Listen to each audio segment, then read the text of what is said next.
Hi ಎಲ್ಲರಿಗೂ ನಮಸ್ಕಾರ. Welcome to my YouTube channel. ಎಲ್ಲರೂ ಹೇಗಿದ್ದೀರಾ? ನಾವು ಆರಾಮಿದ್ದೇವೆ.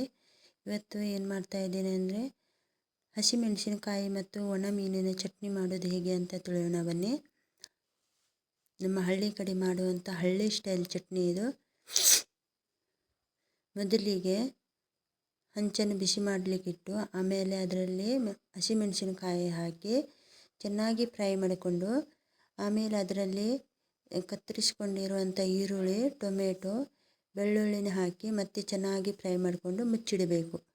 ಆಮೇಲೆ ಒಣ ಮೀನನ್ನು ಒಲೆಯಲ್ಲಿ ಹಾಕಿ ಸುಟ್ಕೋತಾ ಇದ್ದೇನೆ ನೋಡಿ. ಇದನ್ನು ಸುಟ್ಕೊಂಡು ಚೆನ್ನಾಗಿ ಬಿಡಿಸ್ಕೊಂಡು ಅದರಲ್ಲಿ ಇರುವಂಥ ಮುಳ್ಳುಗಳನ್ನು ಸೈಡಿಗೆ ತೆಗೆದುಹಾಕಿ ಚೆನ್ನಾಗಿ ಬಿಡಿಸ್ಕೊಂಡು ಸೈಡಿಗೆ ಇಡ್ತಾ ಇದ್ದೇನೆ. ಅದಾದಮೇಲೆ ಇಲ್ಲಿ ಹಂಚಲ್ಲಿ ಇಟ್ಟಿರುವಂಥ ಮೆಣಸಿನಕಾಯಿ ಚೆನ್ನಾಗಿ ಫ್ರೈ ಆಗಿ ಸ್ವಲ್ಪ ಮೆತ್ತಗಾಗಿದೆ.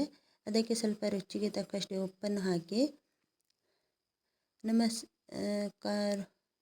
ಜಜ್ಜೋ ಕಲ್ಲಿದೆ ಅದರಿಂದ ಚೆನ್ನಾಗಿ ಜಜ್ಜಿಕೊಳ್ತಾ ಇದ್ದೀನಿ. ನುಣ್ಣಗೆ ಆಗುವವರೆಗೆ ಚೆನ್ನಾಗಿ ಜಜ್ಜಿ ಅದೊಂಚೂರು ನುಣ್ಣಗಾದಮೇಲೆ ಅದರಲ್ಲಿ ಒಣ ಮೀನು ಸುಟ್ಕೊಂಡಿದ್ವಲ್ಲ ಅದನ್ನು ಹಾಕಿ ಮತ್ತೆ ಚೆನ್ನಾಗಿ ಜಜ್ಜಿಕೊಂಡು ಮತ್ತು ಅದು ಒಣ ಮೀನು ಮತ್ತು ಮೆಣಸಿನಕಾಯಿ ನುಣ್ಣಗಾದಮೇಲೆ ಮಿಕ್ಸ್ ಚೆನ್ನಾಗಿ ಆಗಿ ನುಣ್ಣಗಾದಮೇಲೆ ಅದನ್ನು ಒಂದು ಪಾತ್ರೆಯಲ್ಲಿ ತಗೊಂಡು ಅದು ಇನ್ನು ಬಿಸಿಯಾಗಿರುತ್ತೆ ಅಲ್ವಾ, ಅದರಲ್ಲಿ ಸ್ವಲ್ಪ ಅನ್ನ ಹಾಕಿ ಕಲಿಸ್ಕೊಂಡು ತಿಂದರೆ ಚೆನ್ನಾಗಿರುತ್ತೆ. ಈ ವಿಡಿಯೋ ನಿಮಗೆ ಇಷ್ಟವಾದರೆ ಲೈಕ್ ಮಾಡಿ ಮತ್ತು ಶೇರ್ ಮಾಡಿ, ಸಬ್ಸ್ಕ್ರೈಬ್ ಮಾಡಿ. ಹಾಗೆ ನೀವು ಒಮ್ಮೆ ಟ್ರೈ ಮಾಡಿ ನೋಡಿ, ಕಮೆಂಟ್ ಮಾಡಿ.